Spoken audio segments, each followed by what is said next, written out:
Here's a quick update for you. So I had the guys out yesterday, and as you can probably guess by now, we're not flying.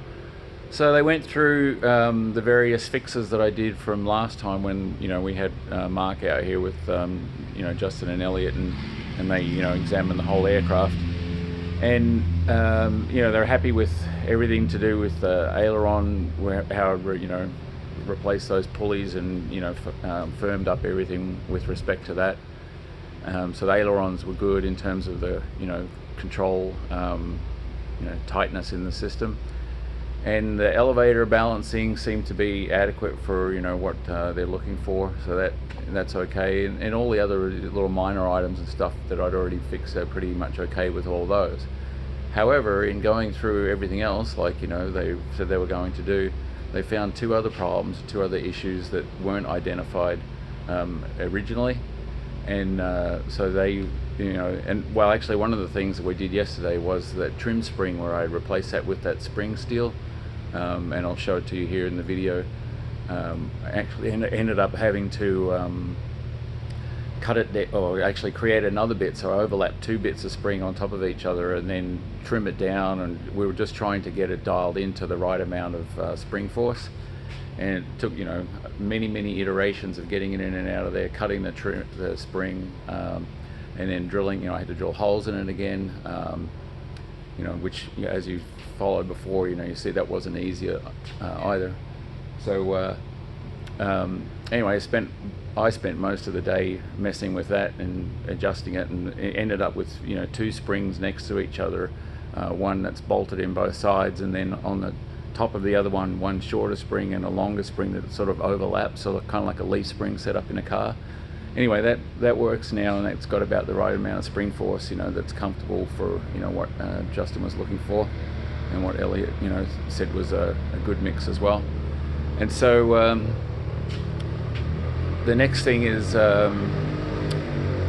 what they found as well was those pulleys, and I'll show it to you in the video, all the aileron pulleys that have the cables on them, that have the cable guards that sort of wrap around with a little pin running through that stop the cable from falling out of the pulley, if it was to get loose or something, like, because when you tension up one, the other side can potentially get loose, and you don't want the cable to fall out of the pulley. So those cable guards there that I showed in the video, they all can rotate right now. Well, some of them can. Some of them, the bolts are tight enough that they don't rotate. But anyway, they can rotate right now, and that needs to be fixed. And apparently, this is something that they said they should have pointed this out back in December. So in which case, I would have had 6 months to fix it. But everybody makes mistakes, and they missed it. So anyway, that's something I have to fix, and it sounds easy enough. But with the access that I have, the ones in the nose gear there, means that I'd pretty much have to pull the whole nose gear out to get enough access to that, to be able to go and probably put some little L brackets in there, and fasten the L bracket to the floor in the one spot, and then to the retaining clip on the other side, so it can't rotate. So anyway, it's a job, and it's it's a pain in the butt job, because I have to remove the nose gear to do that again, and which I had out because I was doing all that other stuff, and if I'd known that needed to be done, I would have done it at the time. And so anyway, I'm really ticked off, because it's just, this should have been done ages ago when I had it all out. Anyway, so I've got to do the two in the front, and I've got to do the ones in the back there. So you've got the ones going out of the keel and up, so the two on either side, and then you've got the ones going across the top, two on either side, and then you've got the four across the back that are in compression.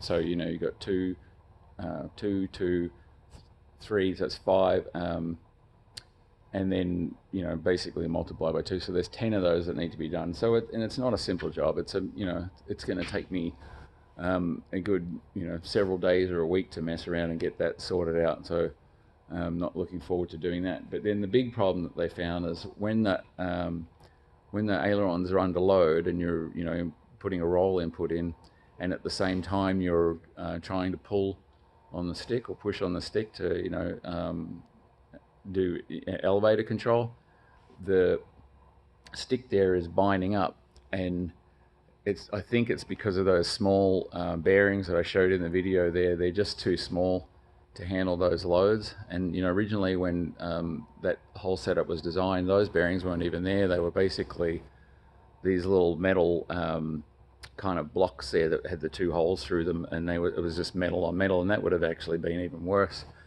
So this leads me down a big dilemma now. Potentially I could raise those bolts up, longer bolts, and put larger bearings, and then I'd have to get Brit to weld on some sort of walls onto those tubes there that the bearing can run against, instead of just a little cut outside of the tube that's there.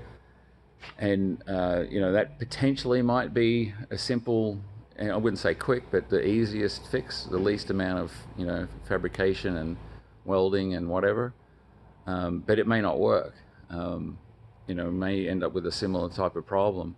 And I think some of the problem too may be to do with the iGlide, those sort of tube bearings that are in there, the plasticky ones.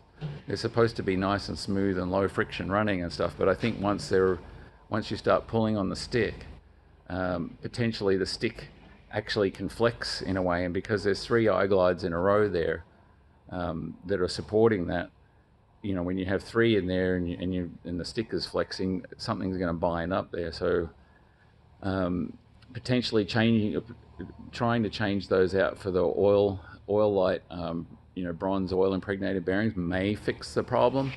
It may not. It may just be like a trial and with a big error at the end. There's many other solutions to this problem, and none of them are pretty.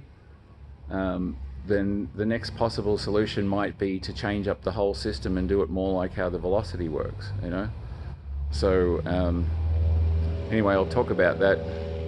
Well, actually, I guess it's just that's a big project if I have to do that, because how the Velocity one, the side sticks work on theirs, the tube doesn't slide in and out. The tube is there, but it can rotate, and then inside of that tube there's a rod that runs all the way through that hooks up to the elevator linkage on the elevator torque tube.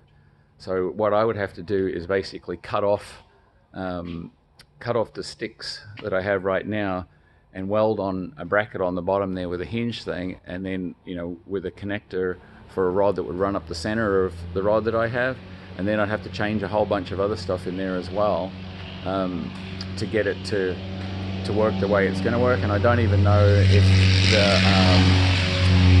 the geometry would work correctly with the throw distance that I have right now, where it connects to the elevator torque tube.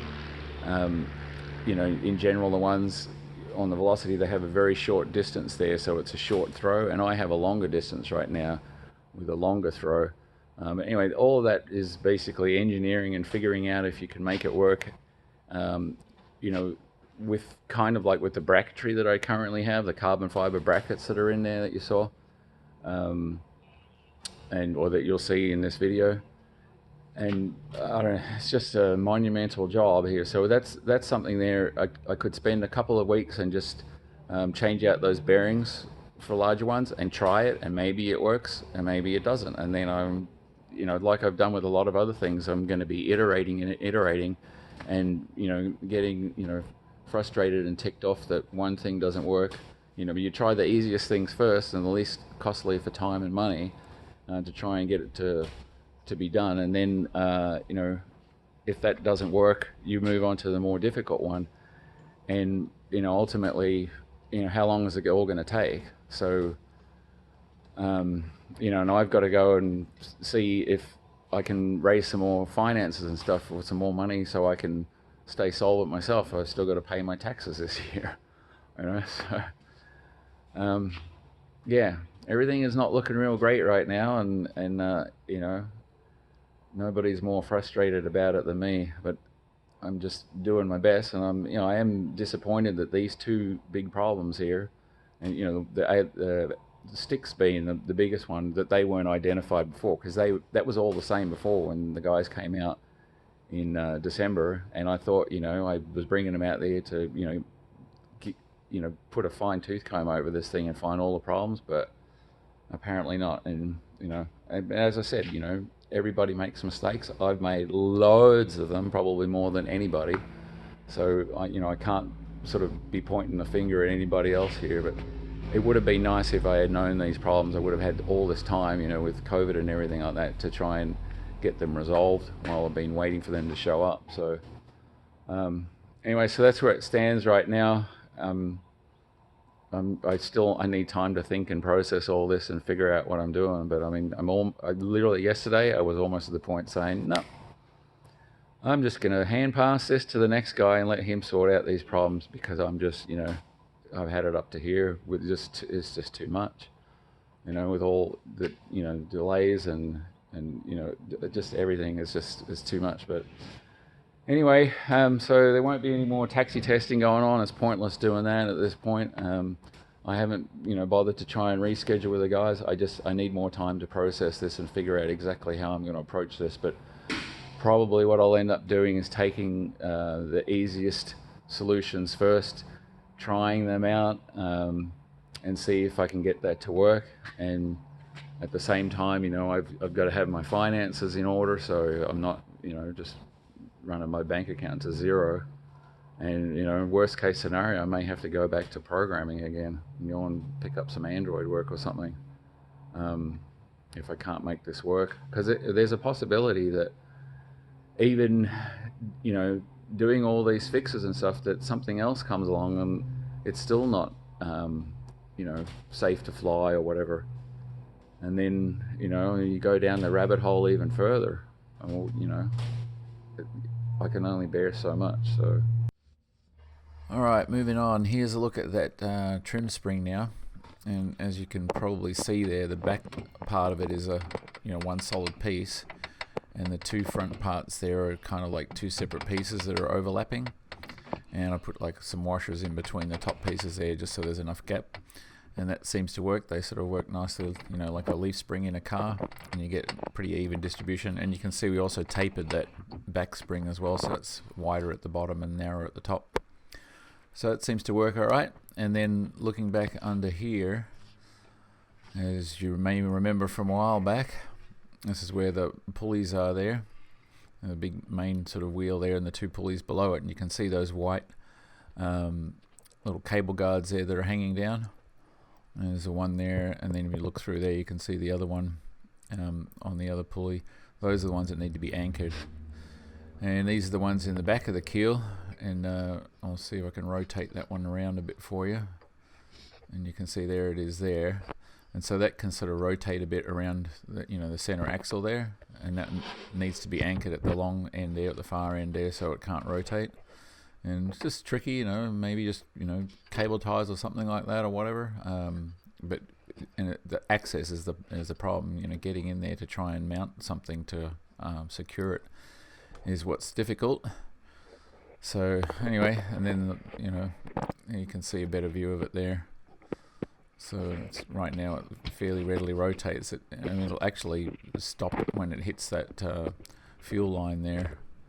Right there you can see it stops there, so that one kind of has a bit of protection on already. It stops when it hits the floor. Anyway, and this is one of the ones there back up underneath the rear bulkhead, and you can't actually see this one. It's sort of back behind the blocks there. You can kind of see the end of it there if you look back through where the axle is. But yeah, it's behind there, and that one probably needs to be anchored as well, so it can't sort of ever turn and actually catch and rub on the cable itself. And then likewise, looking back the other way, these are the two that are in compression. So those ones there, if you push hard enough on them, they'll move. They're pretty tight, but they'll move. So they need to be anchored some way there. They're just kind of hanging in space there right now from where they're bolted. But yeah, that needs to happen. And then on the other side, you've got the same thing over there, basically a mirror image. And then up under here, there's the other one. And then obviously down below is the one that you saw for the keel. Alright, so moving on to the side stick issue, looking in here, again as you saw where the trim spring was, this is the right hand side stick obviously, and those are the two little bearings there, and there's two matching ones on the underside of that one as well. And they roll against that side of that slot that's in that tube there that has the linkage there that hooks up to the aileron control, and then at the end there you saw the eye glide that it slides on, the whole thing slides on. And in general, if you're not putting any aileron movement in there while you're just going back and forth, it works fairly smoothly. And the tension I'm feeling right now when I'm doing it is because of the trim spring. But now you can see I've got that all disconnected, and this goes back and forwards, all right. The sort of noise that you're hearing there is the bearings touching on that side rail, but you can see it doesn't take any effort at all to move it back and forth when it's like that. I mean, one little finger to push it back and forth, because you're not really, not moving the elevators right now. It's been disconnected. But if I start cranking on it sideways, and I've got the ailerons locked right now, so they can't move, and if I put force on it and then try pushing, man, it just binds. It really just binds up.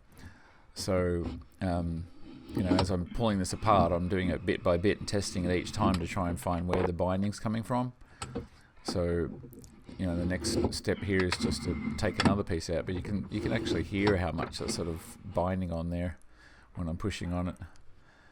And so now I've taken out the two little bearings, and so now I've just basically got it right. It's not connected to the ailerons anymore, so it just goes in and out and spins around. And I mean, that's how loose it is. It literally just drops. There's no friction at all on the whole thing sliding in and out. But now if I just push down on it just a little bit, and then I start pulling it out, it just binds up. So, part of the problem may be those bearings, but these eye glides are definitely contributing to the friction there. So just a little bit of sideways force or downwards force on the eye glide is causing that to bind up. So now all I've got in here is just two eye glides. Don't have anything else, just the two eye glides, and you see it's really smooth. Doesn't take anything to push it in and out. But as soon as I push down on it or pull up on it, it binds up. So I mean, those eye glides, I would never use them again. They're junk for what I'm trying to do here. This is not what they're designed for. And so here's just one of them on there. It slides back and forth, is nice, but if I just sort of twist it one way, like push on the flange and pull on the other side, it just immediately binds up. So anyway, I've ordered some bronze bushings. I'm going to try getting those, and the oil impregnated ones, and see if that makes a difference. If they don't, I'll already be working on the CAD to try and implement the design the way Velocity does it with the internal rod, and I'll show you that later. And finally, for all those people who keeps asking about when's the prop going to hit the ground, here you can see this is when Justin and Elliot were here yesterday. We've got the aircraft blocked up on the nose there, about 12 inches off the ground, 7.5 degree angle of attack, which is way more than you need to get airborne, and you certainly won't be coming in at that pitch attitude when you're landing.